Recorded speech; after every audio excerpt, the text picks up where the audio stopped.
Bienvenue sur Africa 24 dans cette nouvelle édition de l'Africa Tonight. Voici les titres de l'actualité. Crise migratoire, le Cameroun se mobilise contre le phénomène. Terre d'accueil de réfugiés sur le continent, le pays applique sa politique d'ouverture des frontières à l'égard des demandeurs d'asile. Au Gabon, les responsables religieux plaident pour la paix. En attendant le dénouement de la crise par la Cour constitutionnelle, les instances religieuses calment les esprits. Et puis, la Festive Brazza s'est clôturée ce samedi à Brazzaville, au Congo. Des artistes venus de tout le continent ont pris part à ce rendez-vous qui vise à promouvoir la diversité culturelle. Le Cameroun se mobilise une fois de plus sur la gestion des réfugiés et des migrants. Le pays compte partager son expérience à l'occasion de la 71e session ordinaire de l'Assemblée générale des Nations unies.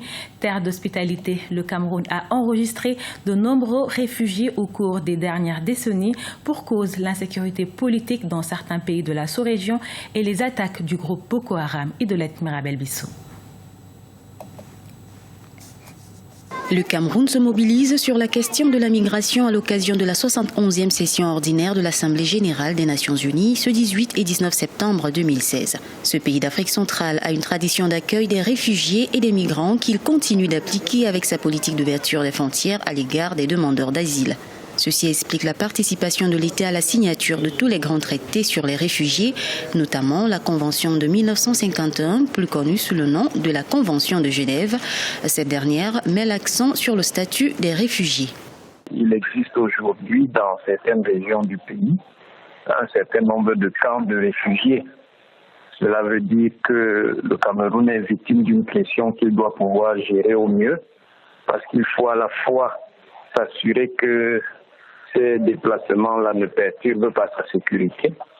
Il faut également prendre en charge, à partir des diligences humanitaires, ce flux de migrants et de réfugiés.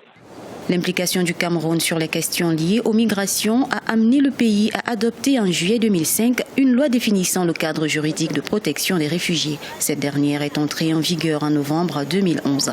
Le Cameroun accueille près de 350 000 réfugiés et migrants de 35 pays, dont environ 250 000 réfugiés centrafricains. Les attaques de l'organisation terroriste Boko Haram au Nigeria ont entraîné un afflux massif de réfugiés nigérians au Cameroun depuis mai 2013. Plus de 75 000 Nigérians ont traversé la frontière, dont près de 25 000 en février 2015. Beaucoup ont trouvé refuge dans la région de l'extrême nord. Il n'y a pas toujours des structures appropriées pour accueillir ce flux de migrants et les conditions sont parfois très difficiles dans les camps de réfugiés, même avec l'appui des organismes internationaux compétents. On peut le voir par exemple à Minawao dans l'extrême nord du Cameroun où l'afflux de réfugiés nigérians n'est pas toujours facile à gérer. Le problème des déplacés internes se pose aussi avec acuité. Près de 96 000 Camerounais sont déplacés à l'intérieur du territoire suite aux incursions de Boko Haram. Le gouvernement a signé avec le HCR au commissariat aux réfugiés le 23 août 2016 une convention pour la prise en charge sanitaire des réfugiés. Le Cameroun va désormais supporter 30% de frais médicaux des réfugiés. La déclaration de New York sur la question des réfugiés et des migrants et les documents connexes seront adoptés au sommet des Nations Unies sur les réfugiés et les migrants ce lundi. Un sommet auquel va prendre part le président Paul Biya. Et sachez que plusieurs chefs d'État et délégations du continent africain sont attendus ce lundi au siège des Nations Unies à New York. Ils prendront part aux travaux des 71e et 80e sessions ordinaires de l'organisation. Et pour en parler, retrouvons à New York une de nos envoyés spéciaux, Marie-Angèle Touré. Je me trouve actuellement à New York où convergent des personnalités venues du monde entier dans le cadre de la 71e session ordinaire de l'Assemblée générale des Nations unies, instance de négociation multilatérale qui se tient ici jusqu'au 26 septembre. Plusieurs chefs d'État africains ont fait le déplacement pour cet événement, à l'instar du président camerounais Paul Biya qui est arrivé ce dimanche 18 septembre, ou encore du Sénégalais Macky Sall et de son homologue guinéen Alpha Condé. Plusieurs réunions sont bien évidemment au programme de cette semaine et on peut en retenir quelques-unes. Lundi, par exemple, une réunion de haut niveau sur la gestion des déplacements massifs des réfugiés et des migrants. Mercredi, une autre réunion de haut niveau sur l'entrée en vigueur du dernier accord sur le climat et le sommet USA-Afrique auquel participera certainement le président camerounais Paul Biya avant d'intervenir jeudi devant l'Assemblée générale des Nations unies. Vendredi est prévue une réunion de haut niveau, cette fois-ci sur le lac Tchad, à laquelle plusieurs chefs d'État riverains du lac sont attendus. Des activités sont également prévues pour les premières dames qui ont fait le déplacement dans la plus grande ville des États-Unis en termes d'habitants. Ce même vendredi, une réunion des premières dames sur l'autiste sera donc organisée. La première dame camerounaise Chantal Biya y prendra part. Voici donc un aperçu du programme de cette 71e session ordinaire de l'Assemblée générale des Nations unies que nous vous ferons vivre au quotidien et en direct sur Africa 24. Au Gabon, les autorités religieuses appellent à la préservation de la paix dans le pays.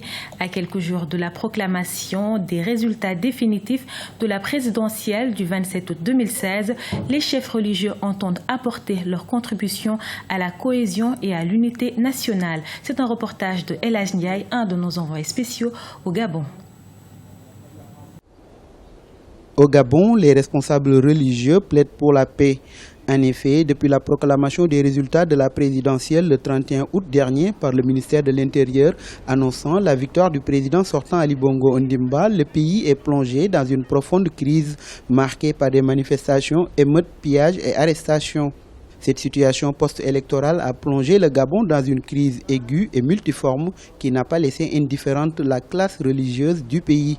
Cette crise a un impact négatif sur la société et ces manifestations sont désastreuses, créant un malaise généralisé.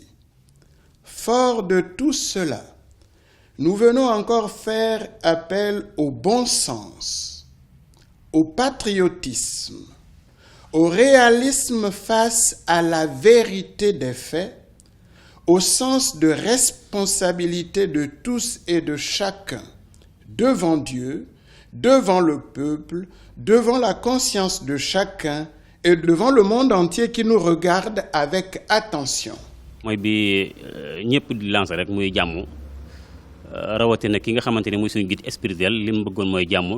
lançons un message de paix en cette période, car tout ce qui se fait et s'acquiert dans la paix est le fondement même de notre religion, l'islam.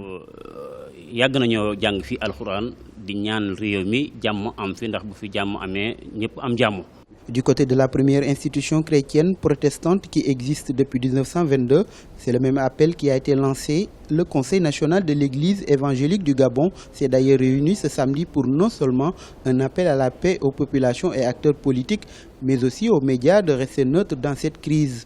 Tous les organes de presse doivent s'interdire tout partisanisme en respectant la déontologie de leur noble mission d'information. Le peuple gabonais et tous ceux qui vivent dans notre beau pays a plus d'objectivité et de maturité de poser toujours des actes républicains, conséquents et réfléchis. Les communautés religieuses du pays réclament donc à toutes les forces vives de la nation, de la majorité comme de l'opposition, de se ressaisir pour une sortie imminente de la crise. Une crise qui, selon eux, ne favorise pas l'image d'un Gabon émergent. Et c'est dans l'attente des résultats définitifs de la présidentielle que l'opposition, notamment la coalition Jean-Ping, a fait une sortie ce dimanche pour réagir à une interview donnée par Mme Marie-Madeleine Mboron-Tsouo, la présidente de la Cour constitutionnelle gabonaise. C'est un reportage de Thierry Gogang, l'un de nos envoyés spéciaux au Gabon. L'opposition gabonaise s'est réunie ce dimanche 18 septembre au domicile de M. Jean Ping afin de réagir à une interview accordée à un magazine panafricain par la présidente de la Cour constitutionnelle du Gabon.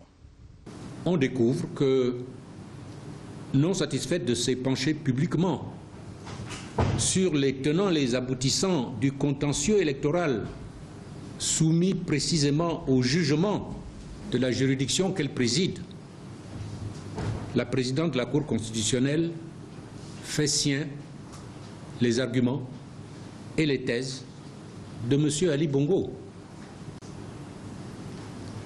En agissant ainsi, la présidente de la Cour constitutionnelle assure publiquement la défense du mémoire en réponse que M. Ali Bongo a déposé auprès de la Haute Cour et qui, rappelons-le, est soumis au secret de l'instruction. Au terme de son message, M. Casimiro Oyemba a tenu à dévoiler la vision qu'il a de la crise actuelle. Je suis un fan, comme vous le savez. Chez les fans, il y a un proverbe qui dit « Quand un problème se pose, il y a une solution quelque part. » Le problème, la question, la difficulté, c'est de trouver cette solution. Cette solution, elle peut être mauvaise, elle peut être bonne, mais c'est une solution. Expliquez-moi comment, dans la situation où se trouve le Gabon, les Gabonais peuvent la résoudre sans jamais se parler. Expliquez-moi comment ça peut se faire. Un appel au dialogue qui n'a pas semblé être partagé par les autres leaders de la coalition Ping. Après une concertation, M. Oyemba est revenu repréciser sa pensée. Quand je disais tout à l'heure que nous devons parler,